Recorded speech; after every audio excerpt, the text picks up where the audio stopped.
Orient bell tiles studio से आप देख रहे हैं एबीपी न्यूज। नमस्कार, एबीपी न्यूज पर हाजिर हूं मैं रुबाना इसार खान। बिहार चुनाव में सीट बंटवारे को लेकर इस वक्त की बड़ी खबर मैं आपको बताने जा रही हूं। एनडीए में सीट बंटवारे को लेकर एक बार फिर से पेच फंस गया है। एलजेपी अपनी सीटें कम करने को तैयार नहीं है।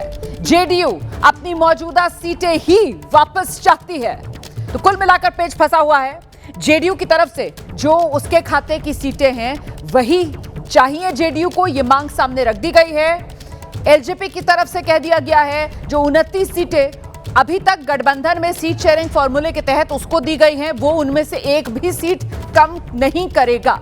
ये चिराग पासवान की तरफ से, एलजेपी रामविलास पासवान पार्टी की तरफ से ऐलान कर दिया गया है। एनडीए में नीतीश और चिराग को लेकर अब ये घमासान है। चिराग को 7 सीटें ज्यादा देने से नीतीश नाराज हो गए हैं। सूत्रों के हवाले से ये बड़ी खबर है। चिराग पासवान की पार्टी को तो सिर्फ 22 सीटें मिलनी चाहिए थी। जेडीयू की तरफ से यही बात कही जा रही है। सूत्रों के हवाले से बड़ी खबर, दिल्ली में बैठक के बाद चिराग को 29 सीटें दी गई।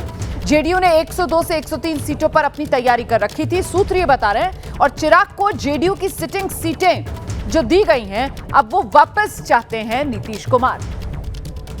देखिए, 7 सीटें ऐसी हैं जो फंस गई हैं, उस पर डील ब्रेक करने की कोशिशें जारी हैं। एलजेपी अपनी सीटें कम करने को तैयार नहीं, जेडीयू अपनी सिटिंग सीटें छोड़ने को तैयार नहीं। इसी को लेकर बातचीत चल रही है। सीटों को लेकर पेच फंसा हुआ है। एलजेपी चिराग पासवान की पार्टी को गठबंधन में यह माना गया कि सबसे ज्यादा फायदा हुआ है सीट शेयरिंग के लिहाज से। सीट शेयरिंग में सबसे बढ़िया डील अगर किसी के खाते में गई तो वो चिराग पासवान की पार्टी। 29 सीटें चिराग पासवान की पार्टी को मिली।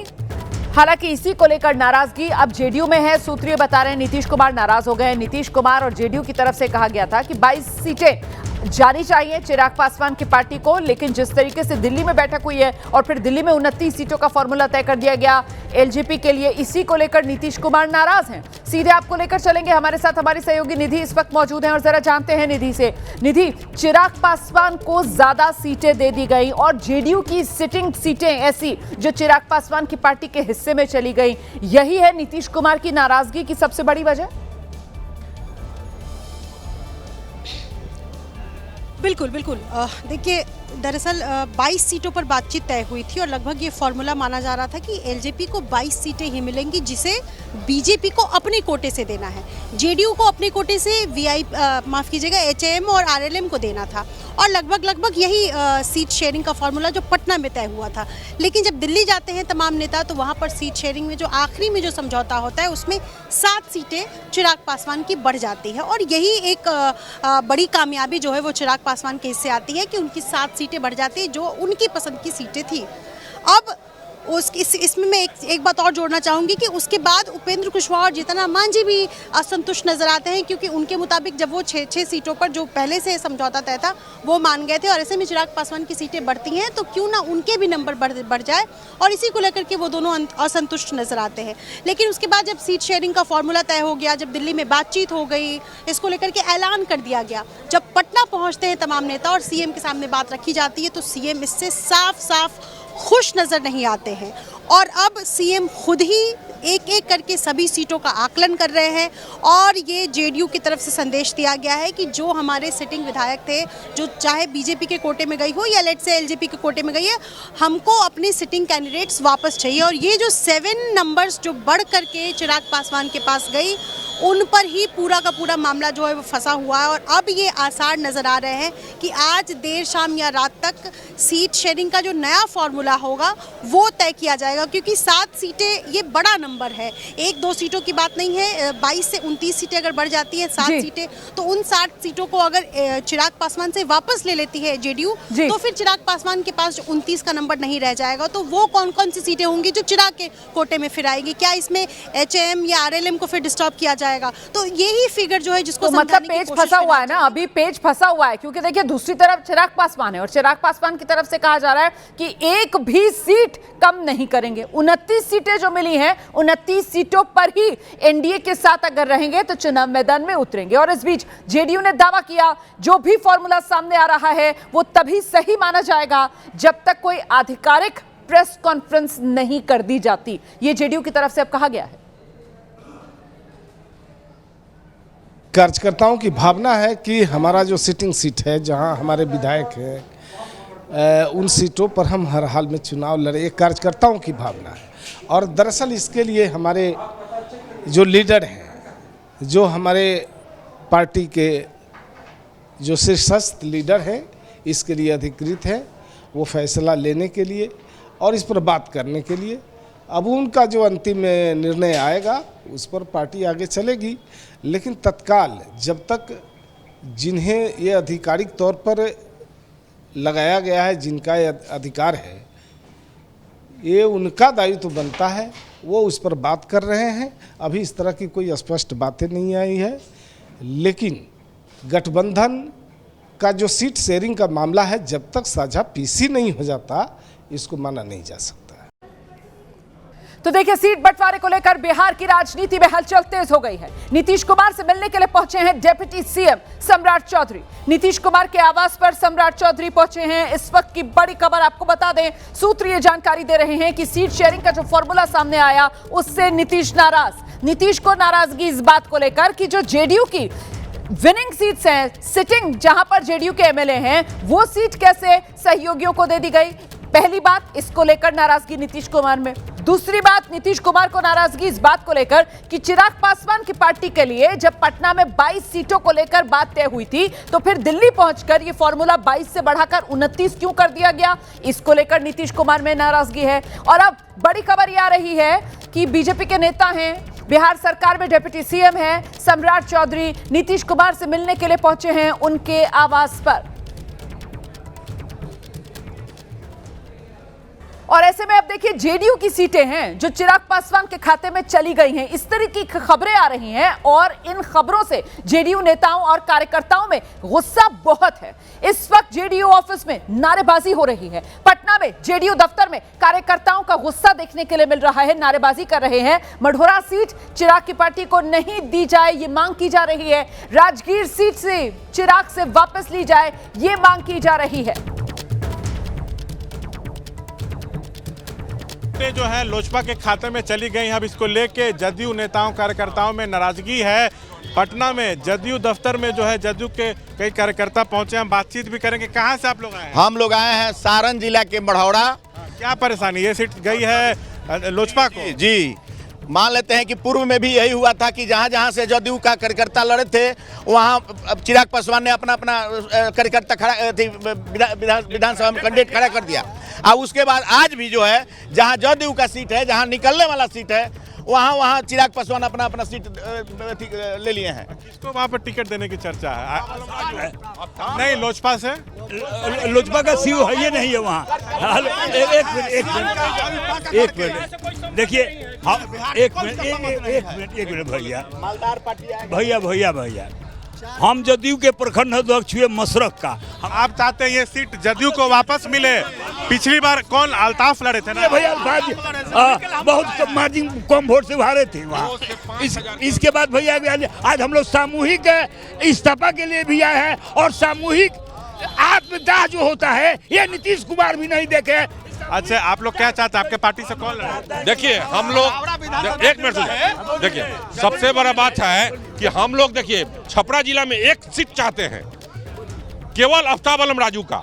वो सीट हर हाल में हम 2020 में तो वही लड़े थे और बहुत कम मार्जिन से। अच्छा, मान लीजिए चिराग के खाते में सीट रह गई तो क्या करें? हम लोग विरोध करेंगे, हरवा देंगे, उनका विरोध करेंगे, हरवा देंगे। लड़ेंगे सर, अकेला चुनाव लड़ेंगे, निर्दलीय चुनाव लड़ेंगे। और याद रखिए कि चिराग पासवान वहाँ से 4000 से आप लोग की तो कई सीटें लोजपा के खाते में चली गई, सब वापस चाहिए। सर नहीं, सारण जिला का 2 सीट, सारण जिला का 2 सीट, एक मढ़ौरा सीट चाहिए। क्योंकि हम लोग जो अपना अध्यक्ष रात दिन जो मेहनत करके आफ्ताब आलम राजू किए हैं, अल्पसंख्यक है, सारण जिला में अल्पसंख्यक का नेता। आप लोग आफ्ताब आलम के लिए टिकट चाहते हैं और आप लोग अपनी बातों से सीएम को, जदयू टॉप लीडरशिप को अवगत एकदम अवगत हम लोग करा दिए हैं इस बार। लेकिन फिर भी नहीं आई सीट वापस। तो उस समय प्रदेश अध्यक्ष बोले कि आपका नाम दिल्ली चला गया, हम लोग आए थे तो, लेकिन वो लिस्ट में नाम है, लेकिन आज वो लिस्ट खत्म हो गया।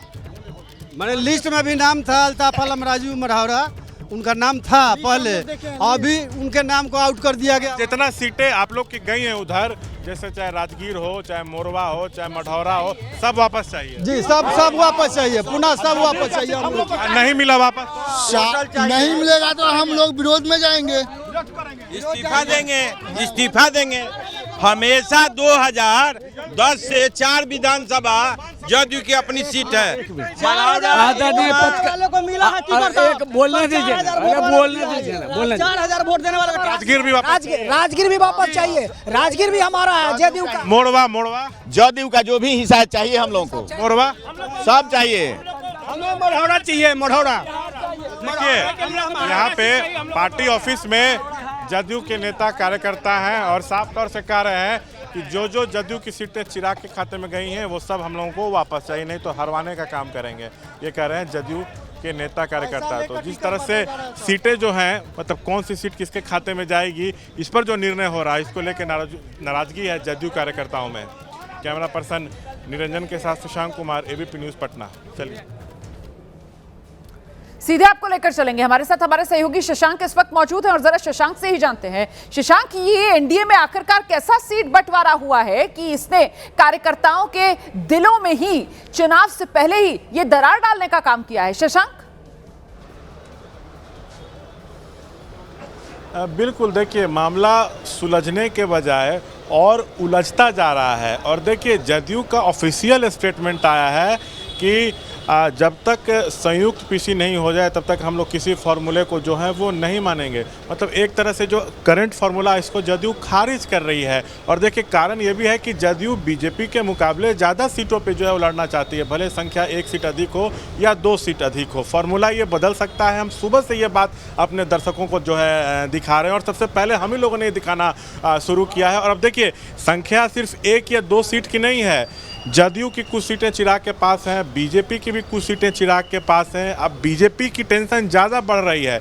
देखिए चिराग जो है, हमारे सोर्सेज बता रहे हैं, अपनी एक भी सीटें कम करने को तैयार नहीं है और अपनी कोटे की एक भी सीट सहयोगी दलों को देने को तैयार नहीं है। तो फिर आखिर कैसे ये दावा कर रहे हैं एनडीए के कई बड़े नेता कि सब कुछ ऑल इज वेल है, आज पीसी हो जाएगी, अनाउंसमेंट हो जाएगा? हमको लगता है कि कुछ बड़ा खेला होने की भी जो है वो संभावना है। देखिए कार्यकर्ता हो चाहे पार्टी का जो ऑफिशियल बयान आया उसमें साफ तौर से कहा गया है कि पार्टी के नेताओं कार्यकर्ताओं ने अपनी भावनाओं से नीतीश जी को अवगत करा दिया है। हमारे पार्टी के नेता जो भी निर्णय लेंगे उसमें हम लोग आगे बढ़ेंगे। आप रहिए मेरे साथ में, लौटूंगी आपके पास। एक और बड़ी खबर है, मैं आपको बता दूं, एनडीए में जो घमासान मचा हुआ है इसको लेकर जेडीयू के वरिष्ठ नेता हैं केसी त्यागी का बड़ा बयान सामने आ गया। वो कह रहे हैं कि बीजेपी के साथ तो जेडीयू का कोई विवाद है ही नहीं। ये केसी त्यागी कह रहे हैं बीजेपी के साथ जेडीयू का कोई विवाद नहीं है। और रही बात चिराग की, रही बात मांझी की, रही बात कुशवाहा की, तो ये बात खुद सुलझा ले बीजेपी। ये केसी त्यागी की तरफ से कहा गया है। चिराग पासवान पर जेडीयू नेता केसी त्यागी ने तंज कस दिया। स्ट्राइक रेट की बात करने वाले मोदी नीतीश की वजह से जीते, ये कह रहे हैं केसी त्यागी। सुनिए।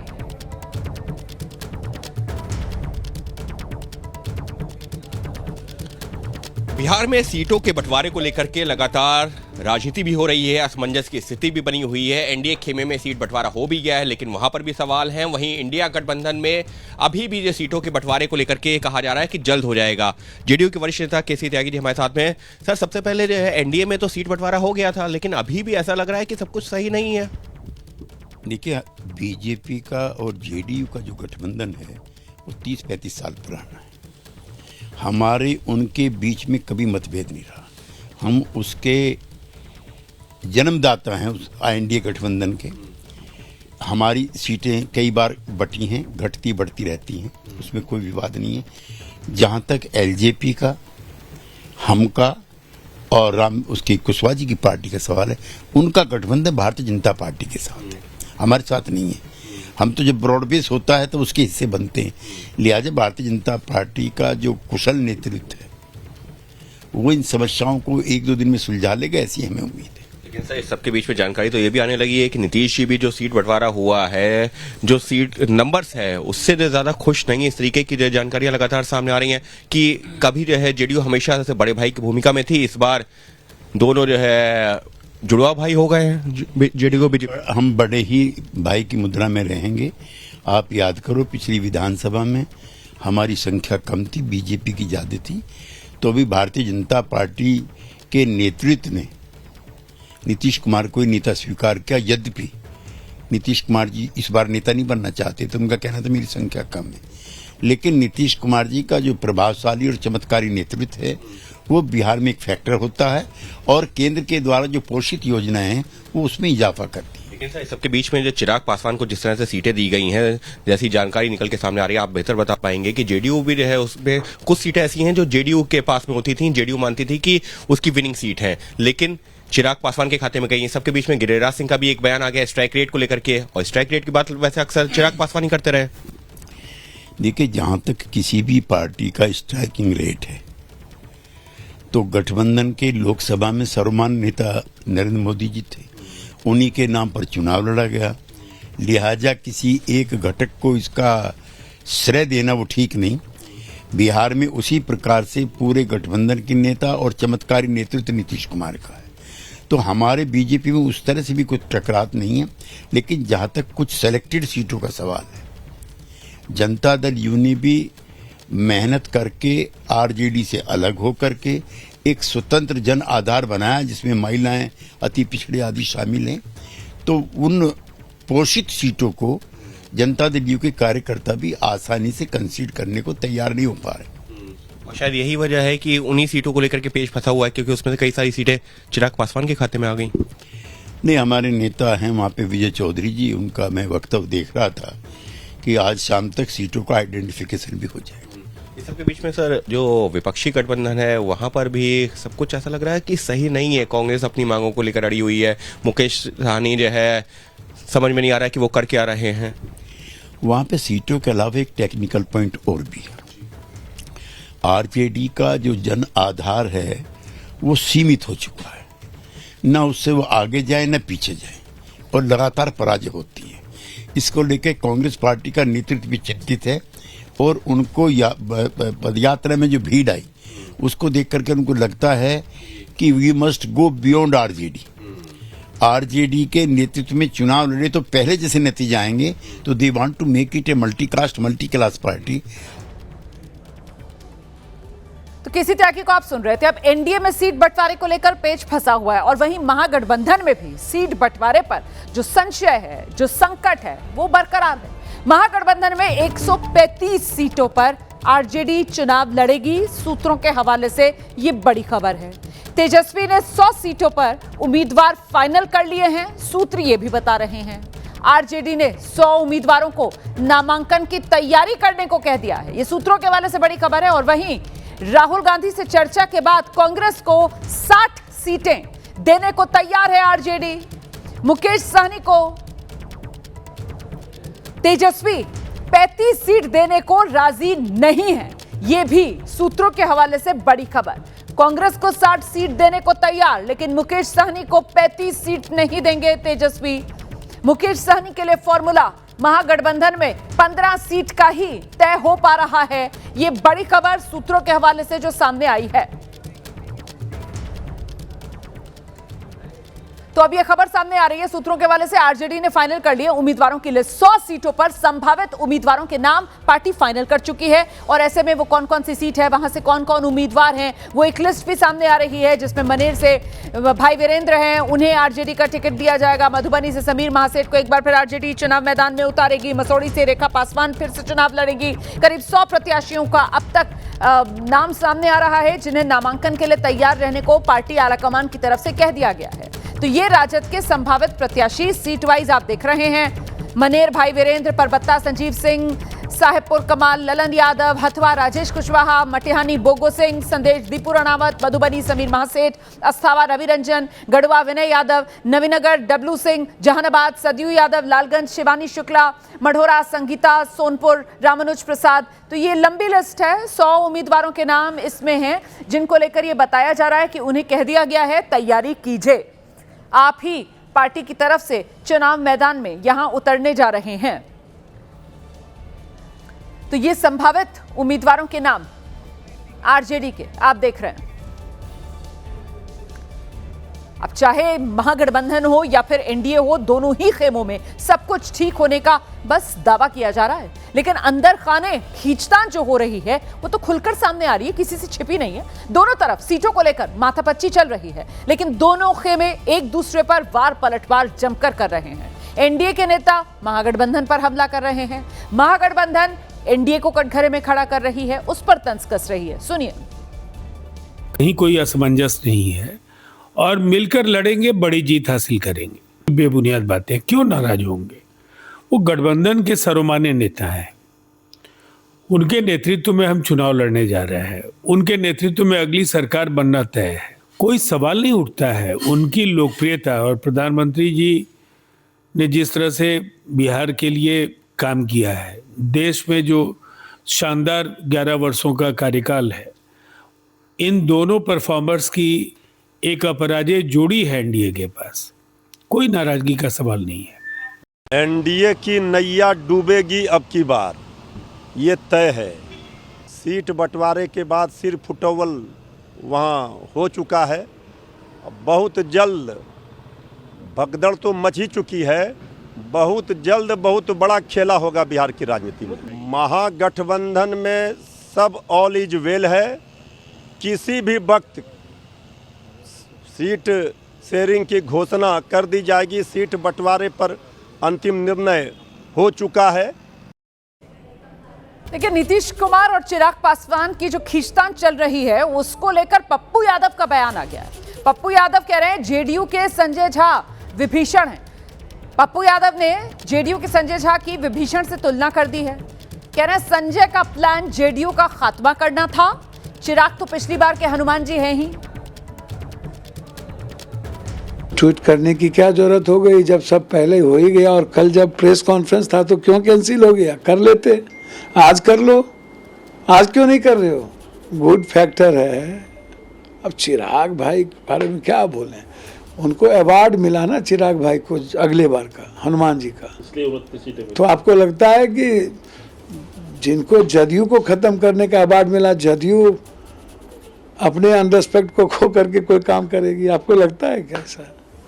बारे बार आप अगले बार अवार्ड से ले लिए और अगले बार आप हनुमान बन गए, और फिर आप चित भी मेरी पट भी मेरी, हाँ, बड़ों के बाप कनियों के बाप, ये दोनों कैसे संभव है?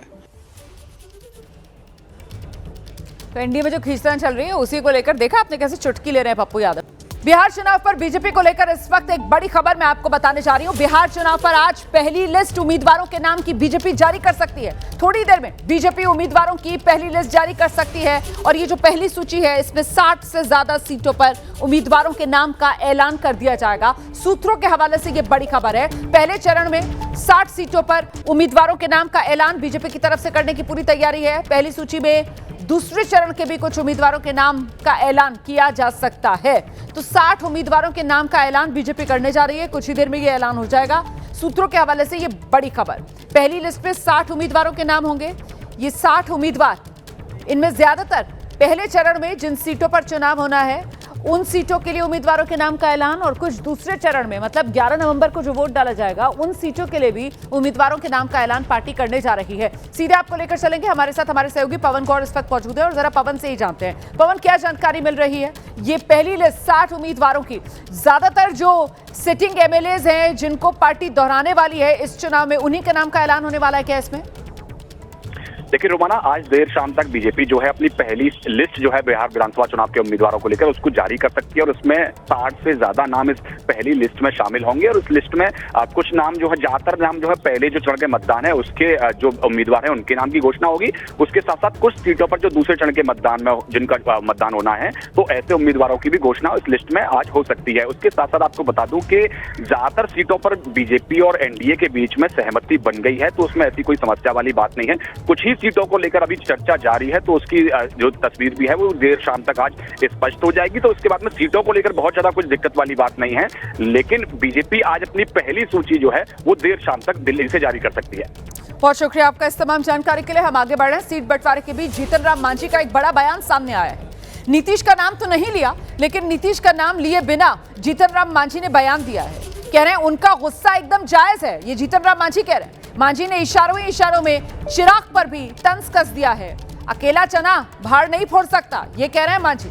देखिए, लगातार चिराग पासवान की तरफ से जो सीटों को लेकर बार्गेनिंग की गई, उसमें बार बार 100% स्ट्राइक रेट का हवाला दिया गया और उसी को लेकर ये तंज जो आप समझ सकते हैं जीतन राम मांझी की तरफ से किया जा रहा है। अकेला चना भाड़ नहीं फोड़ सकता। गुस्सा एकदम जायज है, मैं उनके गुस्सा से सहमत हूँ।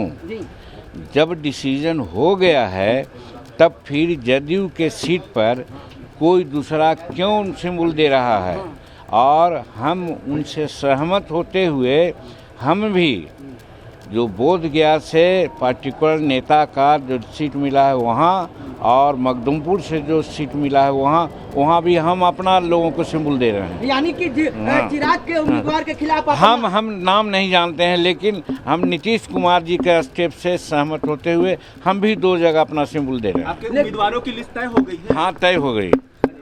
मांझी की जो स्थिति बनी हुई है अभी बिहार की, क्या कहिए? एकदम एनडीए हम लोग जीतेंगे बहुत बहुमत से। लेकिन एक दल है जो लगातार प्रेशर बना रहा है एनडीए पर। एगो से कहा था अकेला चना भाड़ नहीं फोड़ता है। सुना आपने, जीतन राम मांझी की तरफ से साफ तौर पर कहा जा रहा है कि नीतीश कुमार की जो नाराजगी की खबरें हैं वो बिल्कुल जायज नाराजगी है नीतीश कुमार की। जब सब कुछ तय हो गया तो फिर ऐसा कैसे हो गया कि सहयोगी को किसी के खाते की सीटें दे दी जाएं, और इसी को लेकर नाम तो नहीं लिया। और उन्होंने कहा भी कि नाम मैं किसी का नहीं ले रहा हूं, लेकिन बिना नाम लिए निशाने पर चिराग पासवान को जरूर लिया है जीतन राम मांझी ने। और अब आगे बढ़ेंगे। मथुरा वृंदावन के प्रसिद्ध संत हैं प्रेमानंद जी महाराज। तबीयत इन दिनों उनकी ठीक नहीं है। उनके जल्द स्वस्थ होने की कामना करते हुए मदीना में मौजूद एक युवक नाम सूफियान इलाहाबादी, उसने प्रेमानंद महाराज जी के लिए मदीना में दुआ मांगी है। और दूसरी ओर अजमेर में ख्वाजा मोइनुद्दीन चिश्ती की दरगाह पर प्रेमानंद महाराज की सलामती के लिए दुआ मांगी गई है। तो ये 2 तस्वीरें आपके सामने हैं। एक तरफ भारत अजमेर शरीफ दरगाह, जहां पर ख्वाजा मोइनुद्दीन चिश्ती की दरगाह पर प्रेमानंद महाराज जी के स्वास्थ्य के लिए दुआएं की गई हैं। और दूसरी तरफ आप देख रहे हैं ये युवक जिसका नाम बताया जा रहा है सूफियान, इसने सऊदी अरब जाकर मदीना में प्रेमानंद महाराज जी के स्वास्थ्य के लिए दुआ की है। तो प्रेमानंद जी महाराज के स्वास्थ्य में बेहतरी के लिए प्रयागराज के सूफियान इलाहाबादी ने मदीना पहुंचकर दुआ मांगी। सूफियान ने एक वीडियो जारी किया है जिसमें वो कह रहा है, क्या हिंदू क्या मुसलमान, इंसानियत सबसे बड़ी है। हालांकि अब खबर आ रही है कि प्रेमानंद महाराज धीरे धीरे स्वस्थ हो रहे हैं। वो नियमित रूप से दर्शन के लिए भी निकल रहे हैं। लेकिन इस बीच प्रयागराज के रहने वाले एक मुस्लिम युवक का वीडियो वायरल हो रहा है। सूफियान इलाहाबादी नाम का ये युवक उम्रा करने मदीना गया था और वहां इसने प्रेमानंद महाराज के लिए दुआ मांगी। तो जानते होंगे कि हमारे प्रेमानंद महाराज जी और हमारे हिंदुस्तान के बहुत ही अच्छे इंसान हैं। और अभी हमको ये पता चला कि बीमारी हाल में हम गुंबद खिजरा से ये दुआ करते हैं कि अल्लाह ताला जो है गुंबद खिजरा की सहायता से जो अल्लाह ताला उनको जल्द से जल्द सेहत और तंदुरुस्ती अता फरमाए। ये दुआ अपने आप में खास है और देखते ही देखते सोशल मीडिया पर वायरल भी हो गई। इंसान तो इंसान, क्या हिंदू क्या मुसलमान। तो इस वक्त हम गुंबद खिजरा और मदीना शहर से दुआ हिंदू भाई के लिए कर रहे हैं। न हिंदू न मुसलमान, सिर्फ इंसान होना चाहिए। ये वीडियो बताता है कि प्रेमानंद महाराज का सम्मान सिर्फ हिंदू धर्म के ही नहीं बल्कि दूसरे धर्मों के लोग भी करते हैं। और वहीं धार्मिक नगरी अजमेर में भी विश्व प्रसिद्ध ख्वाजा मोइनुद्दीन चिश्ती की दरगाह पर प्रेमानंद जी महाराज की सलामती के लिए दुआएं की गई। हजरत ख्वाजा मोइनुद्दीन हसन चिश्ती गरीब नवाज रहमतुल्लाह अलैह की बारगाह के अंदर संत प्रेमानंद जी महाराज की सेहत तंदुरुस्ती के लिए दुआए खैर करी गई। इंशाअल्लाह हम दुआ करते कि गरीब नवाज प्रेमानंद महाराज जी को जल्द से जल्द सेहत तंदुरुस्ती अता फरमाए और उनकी तमाम परेशानियों को दूर करें। देखिए, संत प्रेमानंद जी महाराज की खराब सेहत की खबरों के बीच एक बच्ची उनसे मिलने पहुंची और कहा कि आप मेरी किडनी ले लीजिए। ये वीडियो सोशल मीडिया पर अब जमकर वायरल हो रहा है। आप मेरी किडनियाँ ले लो, दुनिया को आपकी बहुत जरूरत है।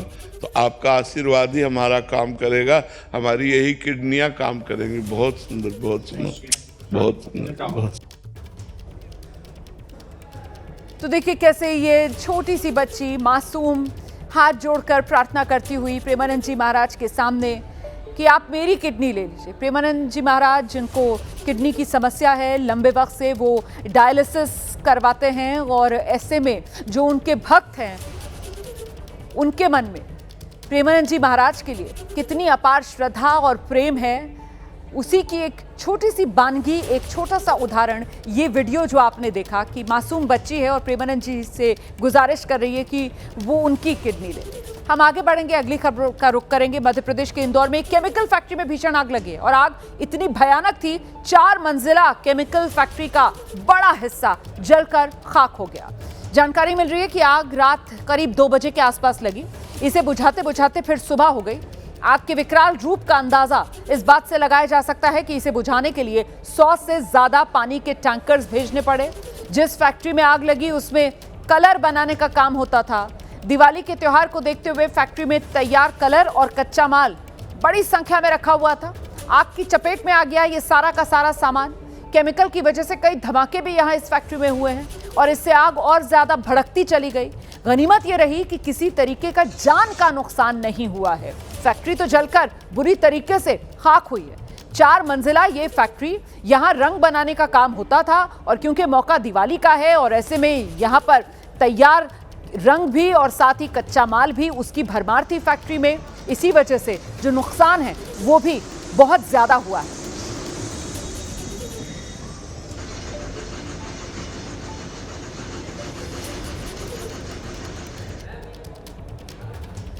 खबर दक्षिण भारत से है, जहां तेलंगाना के खम्मम में नशे में धुत 2 व्यक्तियों के बीच विवाद हुआ। इसके बाद दोनों ने एक दूसरे पर चाकू से हमला कर दिया। इस वारदात से इलाके में हड़कंप मच गया।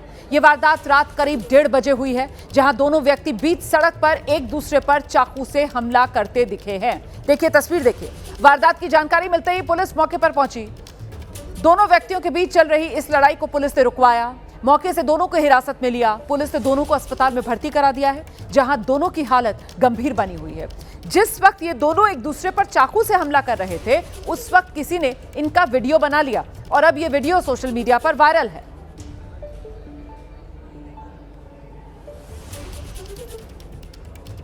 इधर उत्तर प्रदेश की राजधानी लखनऊ में एक बार फिर से नाइट क्लब में जमकर बवाल हो गया।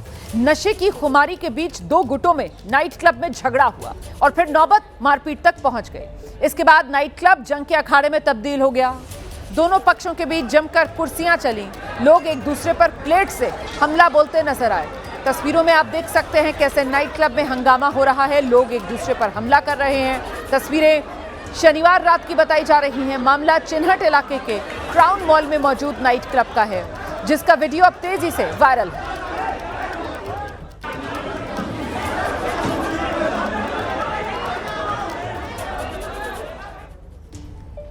अब खबर उत्तर प्रदेश के गोरखपुर से है। बुर्के में आई महिला ज्वेलरी शॉप में चोरी करते हुए रंगे हाथ पकड़ी गई है। इसकी करतूत दुकान के सीसीटीवी में कैद हुई।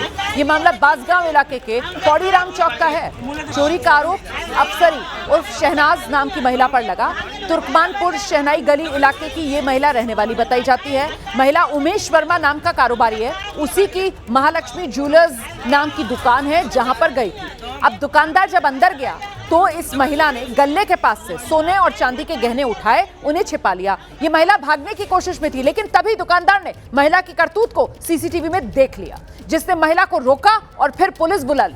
पुलिस की तलाशी में महिला के पास से 1 सोने की अंगूठी, 2 जोड़ी बिछिया बरामद हुई। इसके बाद महिला को गिरफ्तार किया गया है। महिला को जेल भेज दिया गया है।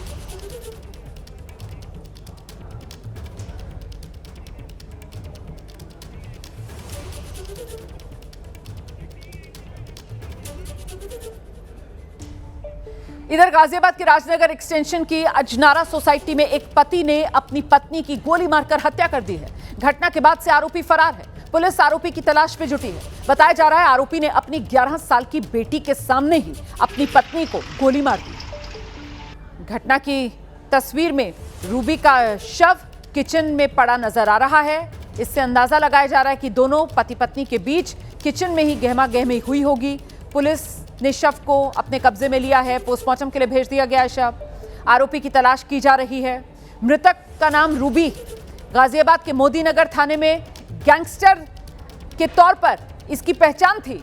आरोपी का नाम सुमित सहलावत। कोई काम धंधा नहीं करता था सुमित, अक्सर शराब पीने को लेकर उसका अपनी पत्नी के साथ झगड़ा होता था। और यह भी जान लीजिए आप ये वारदात कैसे हुई। आरोपी ने पहले गैंगस्टर पत्नी का गला दबाया, फिर अपनी गैंगस्टर पत्नी को गोली मार दी। वारदात के वक्त घर पर 11 साल की बेटी मौजूद थी। बेटी के सामने अपनी पत्नी को इस शख्स ने मार डाला। पत्नी की हत्या करके ये फरार हो गया। जानकारी मिल रही है कि शराब को लेकर अक्सर पति पत्नी में झगड़ा होता था। मृतक महिला पर कई केस दर्ज थे। मोदीनगर थाने में गैंगस्टर एक्ट के तहत इस पर कई केसेस दर्ज हैं।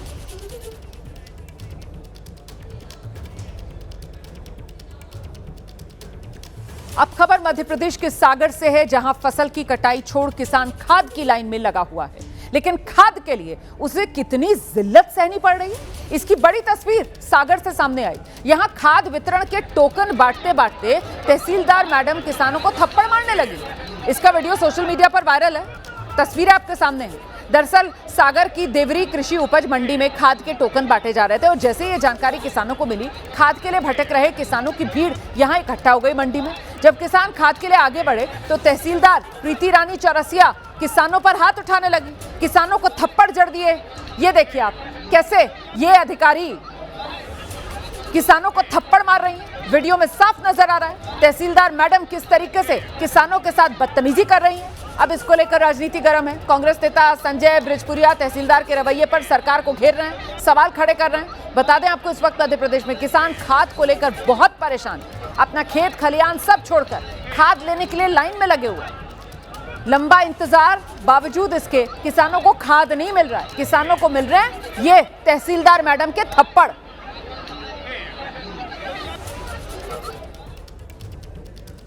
इधर उत्तर प्रदेश के नोएडा में पार्किंग विवाद को लेकर दबंग युवक ने घर के बाहर खड़े युवक पर कार चढ़ा दी। कार की टक्कर लगने से युवक बुरी तरह जख्मी हो गया। कार ड्राइवर दबंग युवक की तस्वीर घर के बाहर लगे सीसीटीवी में कैद हो गई है।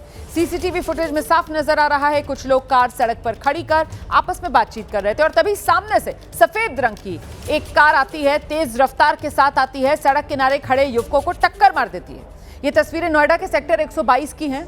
यहां घर के बाहर गाड़ी खड़ी करने का विरोध करने पर दबंग युवक इस कदर गुस्सा हो गया, उसने मना करने वाले युवक को गाड़ी से कुचलने की कोशिश की है। पुलिस अब सीसीटीवी फुटेज की मदद से आरोपी पर कार्रवाई की तैयारी कर रही है।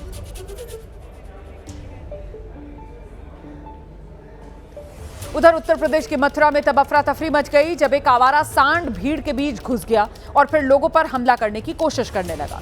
भीड़ में सांड के घुसने से हड़कंप मच गया। लोग सांड से बचने के लिए भागते नजर आए। तस्वीरें गोवर्धन इलाके की। यहां राधाकुंड में अहोई अष्टमी स्नान के लिए श्रद्धालुओं की भारी भीड़ थी और इसी दौरान एक आवारा सांड भीड़ में घुस गया। मौके पर लोग सहम गए, भगदड़ सी मची। सांड लोगों पर हमला करने की कोशिश करने लगा। काफी देर तक लोग यहां खौफजदा से रहे। गनीमत ये रही कि फौरन ही पुलिस मौके पर पहुंची, सांड को काबू किया, भीड़भाड़ वाले इलाके से सांड को बाहर किया। सांड के इस हमले में कुछ लोगों को मामूली चोटें भी आई।